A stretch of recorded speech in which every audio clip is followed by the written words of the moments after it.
Near a great forest there lived a poor woodcutter and his wife and his 2 children. The boy's name was Hansel, and the girl's Gretel. They had very little to bite or to sup, and once, when there was great dearth in the land, the man could not even gain the daily bread. As he lay in bed one night thinking of this, and turning and tossing, he sighed heavily, and said to his wife, "What will become of us? We cannot even feed our children. There is nothing left for ourselves." "I will tell you what, husband," answered the wife. "We will take the children early in the morning into the forest, where it is thickest. We will make them a fire, and we will give each of them a piece of bread. Then we will go to our work and leave them alone. They will never find the way home again, and we shall be quit of them." "No, wife," said the man. "I cannot do that. I cannot find it in my heart to take my children into the forest and to leave them there alone. The wild animals would soon come and devour them." "Oh, you fool," said she. "Then we will all 4 starve. You had better get the coffins ready." And she left him no peace until he consented. "But I really pity the poor children," said the man. The 2 children had not been able to sleep for hunger, and had heard what their stepmother had said to their father. Gretel wept bitterly, and said to Hansel, "It is all over with us." "Do be quiet, Gretel," said Hansel, "and do not fret. I will manage something." And when the parents had gone to sleep, he got up, put on his little coat, opened the back door, and slipped out. The moon was shining brightly, and the white flints that lay in front of the house glistened like pieces of silver. Hansel stooped and filled the little pocket of his coat as full as it would hold. Then he went back again, and said to Gretel, "Be easy, dear little sister, and go to sleep quietly. God will not forsake us," and laid himself down again in his bed. When the day was breaking, and before the sun had risen, the wife came and awakened the 2 children, saying, "Get up, you lazy bones! We are going into the forest to cut wood." Then she gave each of them a piece of bread, and said, "That is for dinner, and you must not eat it before then, for you will get no more." Gretel carried the bread under her apron, for Hansel had his pockets full of the flints. Then they set off all together on their way to the forest. When they had gone a little way, Hansel stood still and looked back towards the house, and this he did again and again, till his father said to him, "Hansel, what are you looking at? Take care not to forget your legs." "Oh, father," said Hansel, "I am looking at my little white kitten, who is sitting up on the roof to bid me goodbye." "You young fool," said the woman, "that is not your kitten, but the sunshine on the chimney pot." Of course, Hansel had not been looking at his kitten, but had been taking, every now and then, a flint from his pocket and dropping it on the road. When they reached the middle of the forest, the father told the children to collect wood to make a fire to keep them warm. And Hansel and Gretel gathered brushwood enough for a little mountain, and it was set on fire. And when the flame was burning quite high, the wife said, "Now lie down by the fire and rest yourselves, you children, and we will go and cut wood, and when we are ready, we will come and fetch you." So Hansel and Gretel sat by the fire, and at noon they each ate their pieces of bread. They thought their father was in the wood all the time, as they seemed to hear the strokes of the axe, but really it was only a dry branch hanging to a withered tree that the wind moved to and fro. So when they had stayed there a long time, their eyelids closed with weariness, and they fell fast asleep. When at last they woke, it was night, and Gretel began to cry, and said, "How shall we ever get out of this wood?" But Hansel comforted her, saying, "Wait a little while longer until the moon rises, and then we can easily find the way home." And when the full moon got up, Hansel took his little sister by the hand and followed the way where the flint stones shone like silver and showed them the road. They walked on the whole night through, and at the break of day came to their father's house. They knocked at the door, and when the wife opened it and saw it was Hansel and Gretel, she said, "You naughty children! Why did you sleep so long in the wood? We thought you were never coming home again." But the father was glad, for it had gone to his heart to leave them both in the woods alone.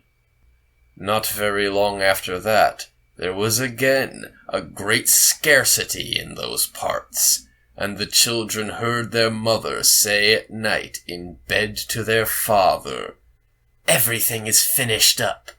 We have only half a loaf, and after that the tale comes to an end. The children must be off. We will take them farther into the wood this time, so that they shall not be able to find the way back again. There is no other way to manage." The man felt sad at heart, and thought, "It would be better to share one's last morsel with one's children." But the wife would listen to nothing that he said, but scolded and reproached him. He who says A must say B too, and when a man has given in once, he has to do it a second time. But the children were not asleep, and had heard all the talk. When the parents had gone to sleep, Hansel got up to go out and get more flint stones, as he did before. But the wife had locked the door, and Hansel could not get out.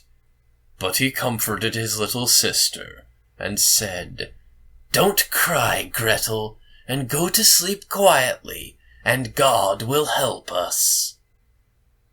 Early the next morning, the wife came and pulled the children out of bed. She gave them each a little piece of bread, less than before, and on the way to the wood, Hansel crumbled the bread in his pocket, and often stopped to throw a crumb on the ground. "Hansel, what are you stopping behind and staring for?" said the father. "I am looking at my little pigeon sitting on the roof to say goodbye to me," answered Hansel. "You fool," said the wife. "That is no pigeon, but the morning sun shining on the chimney pots." Hansel went on as before, and strewed breadcrumbs all along the road. the woman led the children far into the wood, where they had never been before in all their lives. And again there was a large fire made, and the mother said, "Sit still there, you children, and when you are tired you can go to sleep. We are going into the forest to cut wood, and in the evening, when we are ready to go home, we will come and fetch you." So when noon came, Gretel shared her bread with Hansel, who had strewed his along the road. Then they went to sleep, and the evening passed, and no one came for the poor children. When they awoke, it was dark night, and Hansel comforted his little sister, and said, "Wait a little while, Gretel, until the moon gets up. Then we shall be able to see the way home by the crumbs of bread that I have scattered along it." So when the moon rose they got up, but they could find no crumbs of bread, for the birds of the woods and of the fields had come and picked them up. Hansel thought they might find the way all the same, but they could not. They went on all that night, and the next day, from morning until evening, but they could not find the way out of the wood, and they were very hungry, for they had nothing to eat but the few berries they could pick up. And when they were so tired that they could no longer drag themselves along, they lay down under a tree and fell asleep. It was now the third morning since they had left their father's house. They were always trying to get back to it, but instead of that, they only found themselves farther in the wood, and if help had not come soon, they would have starved. About noon, they saw a pretty snow-white bird sitting on a bough, and singing so sweetly that they stopped to listen. And when he had finished, the bird spread his wings and flew before them, and they followed after him until they came to a little house, and the bird perched on the roof. And when they came nearer, they saw that the house was built of bread, and roofed with cakes, and the window was of transparent sugar. "We will have some of this," said Hansel, "and make a fine meal. I will eat a piece of the roof, Gretel, and you can have some of the window. That will taste sweet." So Hansel reached up and broke off a bit of the roof, just to see how it tasted. And Gretel stood by the window and gnawed at it. Then they heard a thin voice call from inside, "Nibble, nibble like a mouse, who is nibbling at my house?" And the children answered, "Never mind, it is the wind." And they went on eating, never disturbing themselves. Hansel, who found that the roof tasted very nice, took down a great piece of it, and Gretel pulled out a large round window pane, and sat her down and began upon it. Then the door opened, and an aged woman came out, leaning upon a crutch. Hansel and Gretel felt very frightened, and let fall what they had in their hands. The old woman, however, nodded her head, and said, "Ah, my dear children, how come you here? You must come indoors and stay with me. You will be no trouble." So she took them each by the hand, and led them into her little house. And there they found a good meal laid out, of milk and pancakes, with sugar, apples, and nuts. After that, she showed them 2 little white beds, and Hansel and Gretel laid themselves down on them, and thought they were in heaven. The old woman, although her behavior was so kind, was a wicked witch who lay in wait for children and had built the little house on purpose to entice them. When they were once inside, she used to kill them, cook them, and eat them, and then it was a feast day with her. The witch's eyes were red, and she could not see very far, but she had a keen scent like the beasts, and knew very well when human creatures were near. When she knew that Hansel and Gretel were coming, she gave a spiteful laugh and said triumphantly, "I have them, and they shall not escape me." Early in the morning, before the children were awake, she got up to look at them, and as they lay sleeping so peacefully, with round rosy cheeks, she said to herself, "What a fine feast I shall have!" Then she grabbed Hansel with her withered hand, and led him into a little stable, and shut him up behind a grating, and call and scream as he might, it was no good. Then she went back to Gretel, and shook her, crying, "Get up, lazy bones! Fetch water, and cook something nice for your brother. He is outside in the stable, and must be fattened up. And when he is fat enough, I will eat him." Gretel began to weep bitterly, but it was no use. She had to do what the wicked witch bade her. And so the best kind of victuals were cooked for poor Hansel, while Gretel got nothing but crab shells.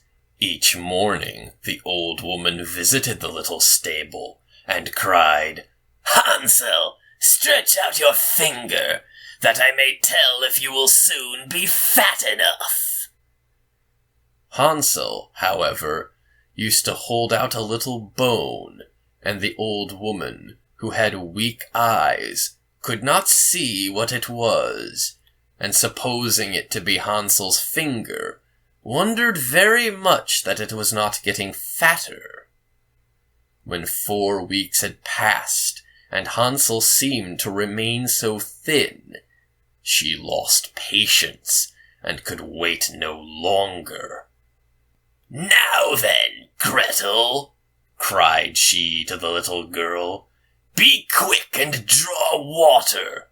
Be Hansel fat, or be he lean, tomorrow I must kill and cook him." Oh, what a grief for the poor little sister to have to fetch water, and how the tears flowed down her cheeks. "Dear God, pray help us," cried she. "If we had been devoured by wild beasts in the wood, at least we should have died together." "Spare me your lamentations," said the old woman. "They are of no avail." Early next morning, Gretel had to get up, make the fire, and fill the kettle. "First we will do the baking," said the old woman. "I have heated the oven already and kneaded the dough." She pushed poor Gretel towards the oven, out of which the flames were already shining. "Creep in," said the witch, "and see if it is properly hot, so that the bread may be baked." And Gretel, once in, she meant to shut the door upon her and let her be baked, and then she would have eaten her. But Gretel perceived her intention, and said, "I don't know how to do it. How shall I get in?" "Stupid goose," said the old woman. "The opening is big enough, do you see? I could get in myself." And she stooped down and put her head in the oven's mouth. Then Gretel gave her a push, so that she went in farther, and she shut the iron door upon her, and put up the bar. Oh, how frightfully she howled! But Gretel ran away and left the wicked witch to burn miserably. Gretel went straight to Hansel, opened the stable door, and cried, "Hansel, we are free! The old witch is dead!" Then out flew Hansel like a bird from its cage as soon as the door was opened. How rejoiced they both were! How they fell each on the other's neck and danced about and kissed each other! And as they had nothing more to fear, they went over all the old witch's house, and in every corner there stood chests of pearls and precious stones. "This is something better than flint stones," said Hansel, as he filled his pockets, and Gretel, thinking she also would like to carry something home with her, filled her apron full. "Now, away we go," said Hansel, "if we only can get out of the witch's wood." When they had journeyed a few hours, they came to a great piece of water. "We can never get across this," said Hansel. "I see no stepping stones and no bridge." "And there is no boat either," said Gretel. "But here comes a white duck. If I ask her, she will help us over." So she cried, "Duck, duck, here we stand, Hansel and Gretel, on the land. Stepping stones and bridge we lack. Carry us over on your nice white back." And the duck came accordingly, and Hansel got upon her, and told his sister to come too.